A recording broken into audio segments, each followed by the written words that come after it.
क्या आप जानते हैं, महाभारत का एक ऐसा योद्धा भी था जो यदि युद्ध में उतर जाता तो पांडव और कौरव दोनों हार जाते और अंत में केवल वही बचता।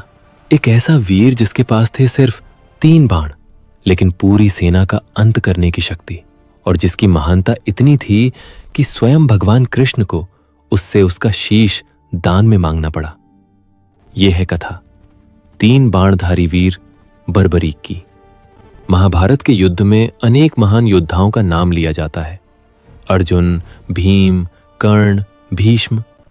लेकिन एक ऐसा योद्धा भी था जिसकी शक्ति इन सभी पर भारी पड़ सकती थी। वो था घटोत्कच का पुत्र और भीम का पौत्र वीर बर्बरीक। बर्बरीक का जन्म राक्षस वीर घटोत्कच और नाग कन्या मोरवी के घर हुआ। बचपन से ही उसमें असाधारण बल, बुद्धि और युद्ध कौशल की झलक दिखाई देती थी।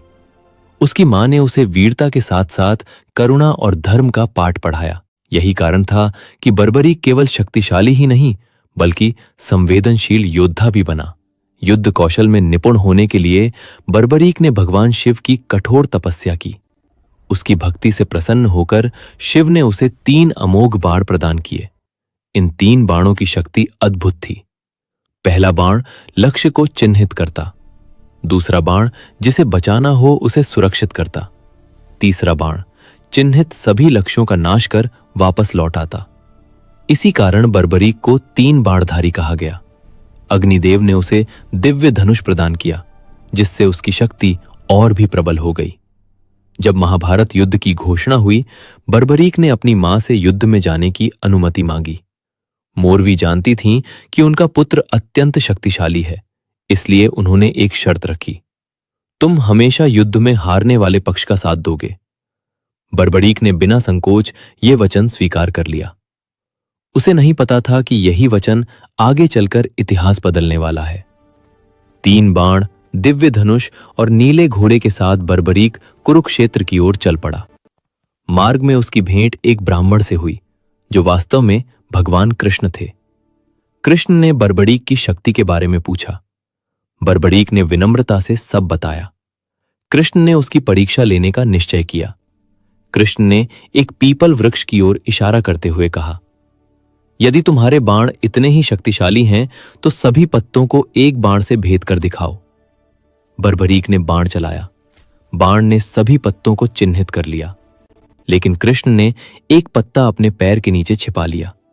जब तीसरा बाण छोड़ा गया, वो सभी पत्तों को भेदते हुए कृष्ण के पैर के पास घूमने लगा। कृष्ण ने पैर हटाया और छिपा पत्ता भी भेद दिया।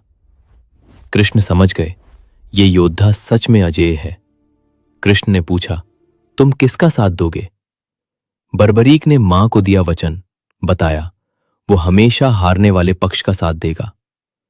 कृष्ण ने तुरंत परिणाम समझ लिया। यदि बर्बरीक कौरवों के साथ जाता तो वे जीतने लगते, तब वो पांडवों की ओर आ जाता। फिर पांडव जीतते तो वो फिर पक्ष बदल देता। अंततः पूरी सेना समाप्त हो जाती और केवल बर्बरीक बचता। धर्म की स्थापना का उद्देश्य विफल हो जाता। तब कृष्ण ने ब्राह्मण रूप में बर्बरीक से दान मांगा।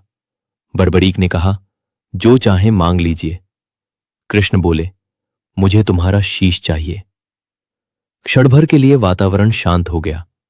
बर्बरीक ने कृष्ण से वास्तविक रूप दिखाने का आग्रह किया। कृष्ण ने विराट स्वरूप दिखाया। बर्बरीक की आंखों में भक्ति भर गई। उसने प्रसन्नता से अपना शीश दान करने का निर्णय लिया। शीश दान से पहले बर्बरीक ने कहा, मैं इस महायुद्ध को देखना चाहता हूं। कृष्ण ने उसकी इच्छा स्वीकार की। उसका शीश एक ऊंचे स्थान पर स्थापित किया गया, जहां से उसने पूरा युद्ध देखा। महाभारत युद्ध समाप्त होने पर पांडवों में चर्चा हुई, इस विजय का श्रेय किसे जाता है? तब कृष्ण ने कहा, इस प्रश्न का उत्तर बर्बरीक देगा, जिसने पूरा युद्ध देखा है। जब बर्बरीक से पूछा गया, उसने उत्तर दिया, मैंने केवल कृष्ण के सुदर्शन चक्र को शत्रुओं का संहार करते देखा और द्रौपदी के क्रोध को रक्त पीते देखा। पांडव तो केवल निमित्त थे। ये सुनकर सभी स्तब्ध रह गए। बर्बरीक के त्याग और भक्ति से प्रसन्न होकर कृष्ण ने वरदान दिया, कलयुग में तुम श्याम नाम से पूजे जाओगे और हारे का सहारा आज राजस्थान के खाटू धाम में बरबरी खाटू श्याम के रूप में पूजे जाते हैं। लाखों भक्त उन्हें श्रद्धा से याद करते हैं। ये कथा हमें सिखाती है कि सच्ची शक्ति त्याग और धर्म में होती है और इसी त्याग के कारण बरबरी आज खाटू श्याम के रूप में करोड़ों भक्तों के आराध्य